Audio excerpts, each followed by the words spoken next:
Dari curiga kita tadi, nampornya nanti kita.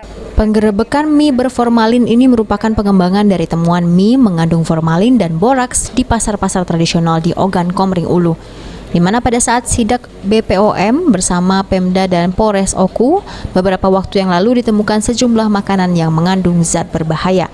Dari penemuan itu, jajaran Satreskrim Unit Pitsus Polres Oku langsung melakukan penyelidikan dan akhirnya polisi menggerebek home industry pembuatan mie kuning di kawasan Kemelak, Batu Raja, Oku.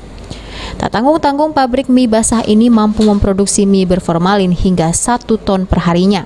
Seluruh mie basah tersebut dijual di sejumlah pasar tradisional yang ada di kota Batu Raja. Polisi yang melakukan penggerebekan mendapati karung-karung berisikan boraks dan beberapa botol formalin yang sengaja dibeli untuk mencampur mie dengan alasan agar mie tidak mudah basi. Kemudian mie juga lebih kenyal. Polisi juga berhasil mengamankan 1 orang pemilik pabrik mie bernama Dedi Sunata bersama dengan 2 pekerjanya atas nama Irwan dan juga Herianto. Produksi mie di kawasan Lorong Jambu, Kelurahan Kemelak, Oku.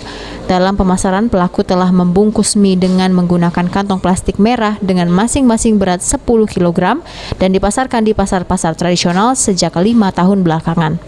Unit Pitsus Satreskrim Polres Ogan, Komering Ulu, dari pengembangan operasi pasar yang dilakukan secara bersama-sama, kami dari unit Pitsus melakukan pengembangan dan ditemukan home industry dari perumahan yang dilakukan oleh pelaku inisial D melakukan pembuatan mie kuning dengan cara menggunakan yang diduga bahan baku menggunakan borak dan formalin. Menjelang hari raya Idul Fitri, Ramadan seperti saat sekarang ini, produksi mereka bisa mencapai 1 ton per hari, dan itu sudah beredar sebagian di pasar-pasar. Mereka hampir setiap tahun melakukan perbuatan ini menjelang Ramadan dan Idul Fitri. Selain menetapkan pemilik usaha sebagai tersangka, polisi juga menetapkan 2 karyawan sebagai tersangka.